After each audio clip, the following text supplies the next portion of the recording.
This is Kung Lee, and you're watching Fan TV.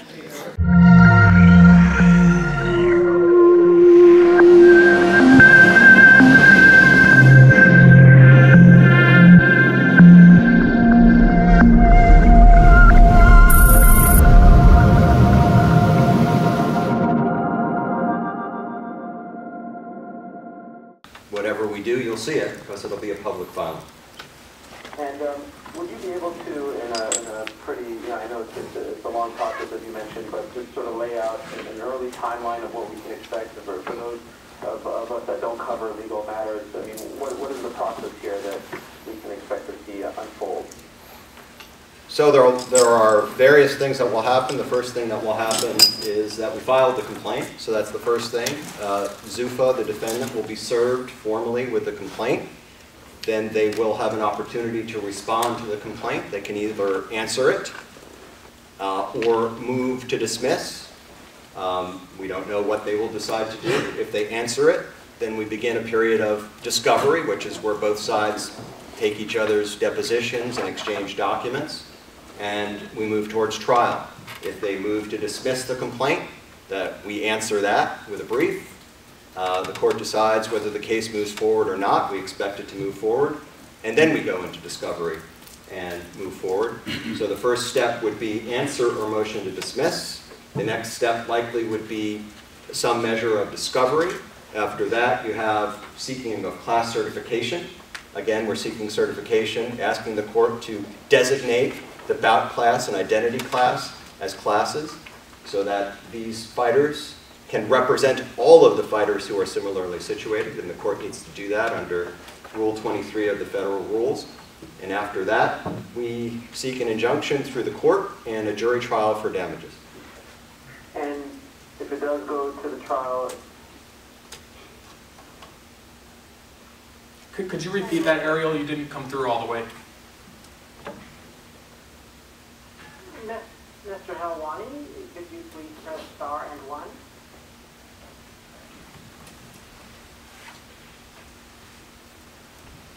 Your line is open, sir. Hello, can you hear me? Yeah, you came back, Ariel. Could you repeat that last question you asked? Yeah, just two more quick ones. I was just wondering if it does in fact play out and go to a trial, that would take place in San Jose, correct? That's where we filed the case, and that's where we would hope to have the trial, yes. Okay, and my final question is, I'm just curious to get your take or anyone's take there on Bellator MMA's place in the market, because unless I was mistaken, I didn't hear their name mentioned, and they're owned by Viacom. So if you are in fact saying that UFC is a monopoly right now, what's your take on their status and their place in the current MMA market? I think that's the kind of granular question that we don't want to get into at the moment. It's obviously going to be something that is discussed in the case, and we discuss Bellator in the complaint. There's a section in the complaint about would-be rivals to the UFC and potential rivals to the UFC, and I think that what's in the complaint is what we want to say about that at this time. Okay, and does Viacom have any involvement in this lawsuit at all? No. Thank you. And we'll take our next question from Gabriel Montoya of thesocialunderground.com. Good afternoon, and congratulations to all of you. Actually, Ariel covered a lot of what I wanted to ask. I'm curious, though, questions for Kung Lee. With what happened with you recently with the UFC, with them botching your drug test and pretty much defaming your name, was that the straw that broke the camel's back to attach yourself to a lawsuit of this magnitude? Mr. Lee, you want to describe why you're involved in the lawsuit? Not at all. My involvement in this lawsuit is more for the fighters of the past, the present, and the future, and that's why I'm involved in this lawsuit. Thank you. Thank you so much. I wish you all a wonderful world. Thank you very much. There's somebody in the room that has a question? I did have a question. You said those are the two, John Nash, available. You said those are the two class members you have now. Do you have any plans in the future to identify future classifications? So we have 3 named plaintiffs or proposed representative You have right now plaintiffs. the bout and the identity. Those are the 2 classes that we're No seeking. plan for any future ones? Or? Not at this time. Okay. I have a question, Jim. Yeah. Is what type of, and I don't even know if you can answer this, but what type of things in contracts do you think are fair and not fair as far as exclusivity, obviously the renewal, renewal to perpetuity in certain cases as far as matching rights and things. Is the suit involved in that type of, details of the fighter contracts? Here's what I would say about that. We're not filing a lawsuit about the fairness or unfairness of particular contracts. This lawsuit is about a scheme by the UFC to bribe rival promoters of key inputs to rivals. One of the key inputs to rivals are elite MMA fighters. Those elite MMA fighters are locked up for life, and their identities are locked up for life. Rivals can't blossom. So we're not going to be talking about particular provisions in particular contracts, but our complaint does lay out, and you can read it, why we think certain aspects of the standard contracts that the UFC uses allows the UFC to dominate its market. Now, when you're talking about like rights for life, now if a fighter, say use Cung as an example, okay, you're fighting in the UFC, they have certain rights. Let's say that you want to continue your career, you're fighting for another organization, they put out a video game. Is he allowed in that video game, or does UFC have exclusives on that even after he's out of the organization? So you're asking how the contracts currently work. I think Mr. Mazie here would know the answer to that question. I don't want to say something that... The typical video game assignment that the UFC takes the rights to utilize the identity of the athlete in perpetuity so long as they are used within X amount of time, 2 to 3 years. So that's our understanding of the contracts. Anything else? Anybody else on the phone? Yes, we do have some on the phone. Our next one comes from Kenai Andrews of MMA Crossfire. Thanks for taking my call. Just a quick question. Has there been any response from the UFC during this process of putting the suit together? Not that we're aware of.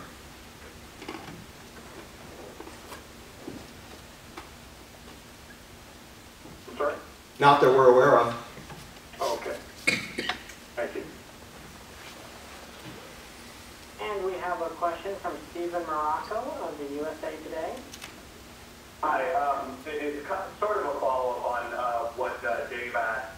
I'm curious, perhaps this is too granular a question as you mentioned previously, but I'm curious as to what percentage of the evidence you guys have of this,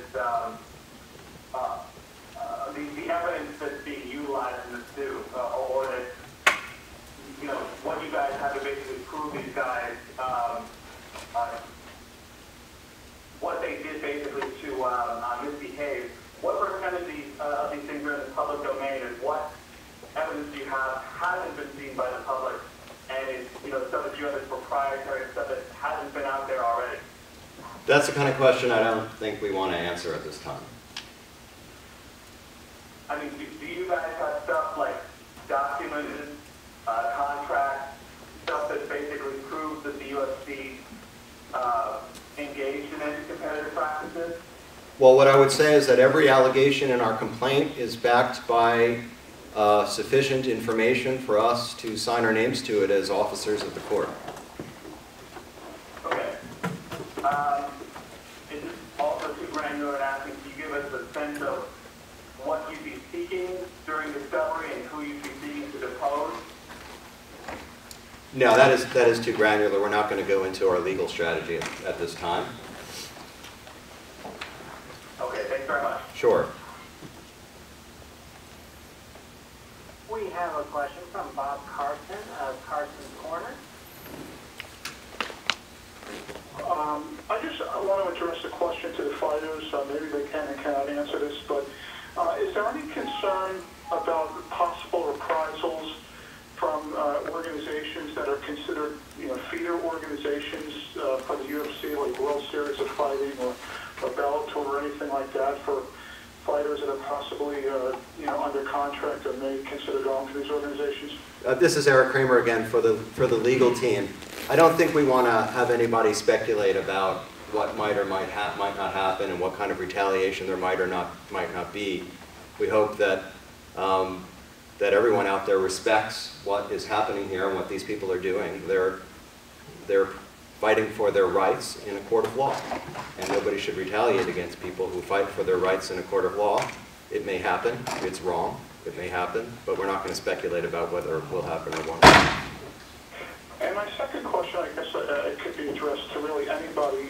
What would you say to the MMA fans that say that this will hurt the sport of mixed martial arts?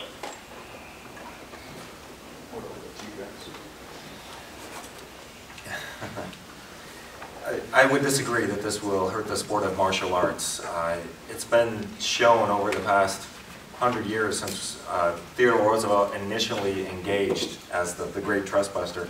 Open competition only helps the league, helps the fighters, and it helps the fans. So again, I thank all the supporters, all the fans that I've had throughout the years, and I've had so many come up to me personally and on social media, extending their thanks for engaging in this to hopefully change the landscape so it will benefit the fighters. And the fans. We hope to improve the sport. We believe competition will improve the sport that's all about competition. Well said, well said. And just the last question, if somebody can clarify this, what is Cung Le's status with the UFC right now? I'm still on contract. Okay. Thank you very much. You're welcome. Any other questions? Yes, we have one from John Pollock of the Fight Network. Hi guys, I just wanted to ask a question, and maybe this ties in too much with the question from earlier, but approximately a year ago, I mean, Gilbert Melendez had his contract come up. He had a very healthy offer from Bellator, and he was definitely a recipient of the free agent market. So my question to you is that with that kind of environment and that precedent that was set, I mean, I have a hard time digesting that this is monopolistic when we do have a system that there was a matching offer and a fighter directly benefited from the free agent market. I think what I would say to that, this is Eric Kramer again for the legal team, is that's the kind of thing that we'll deal with in the lawsuit. But what we find when there is a company in whatever market it exists that's dominating that market through an anti-competitive scheme, you can often see situations where it looks like competition is going on. All I would say is that in a world where there's true competition, you'd see more of that. You'd see higher compensation for all of the fighters, including those that engaged in this kind of activity. So all of that activity that you see now has been suppressed, it has been weakened, and in a world where there's unfettered competition, you'll see a lot more of it, and you'll see a lot more and higher compensation for the fighters. All right, thank you very much. If we could at the end give everyone's name again one more time. I've been asked a few times. Thank you very much again. A question for Cung Le. You just said to Bob's question that you just answered that you're still under contract for the UFC. If they called you up later today or tomorrow and they said, we want you to fight on such and such a date, obviously it would be 2015, would you still fight for them? No, I would not fight for the UFC. Are you looking to And are you fight for retiring as a fighter, or would you just not want to fight for them anymore? I think at this point, since we're talking about things that might happen in the future, we'll let that play out in the future. All right, well, this is what people want to know. People are much more interested in what the fighters have to say, really. I truly understand. I've been asked to introduce everyone again, so why don't we do that? My far left, Cung Le, Nate Quarry, Carlos Newton, Michael Delangelo, Benjamin Brown, Robert Mazie, Joseph Saveri. I'm Eric Kramer. All right, any more questions? And at this time, there are no other questions in the queue. Any other questions in the room? Question, Carlos. You're not mentioned in the suit. What is your stake here? Why are you here? I just want everyone to know that the sport of mixed martial arts is the most restrained sport in the world. It's restrained by the UFC. And the UFC is the fastest growing monopoly in the world, and I'm here to fix that, address that. And again, I'm here standing with my fellow fighters, and we're here to remove the anti-competitive restraints, address the antitrust violations, gain compensation, and for our sweat, blood, our years of dedication, hard work. And I'm here again, like Kong, for my future generation of fighters, which includes my own children. The big thing I like to say is, for me, I want to be able to fight for what I'm worth and not have to rely on someone else's generosity, or I want to live in a democracy. I want to fight in a democracy, not under a dictatorship. I want to be able to go home and say to the next generation, give me back what I gave you, and that is a better world and a better sport. And I'm here to do that. And I think there's no better words on which we will end this press conference. So thanks for coming.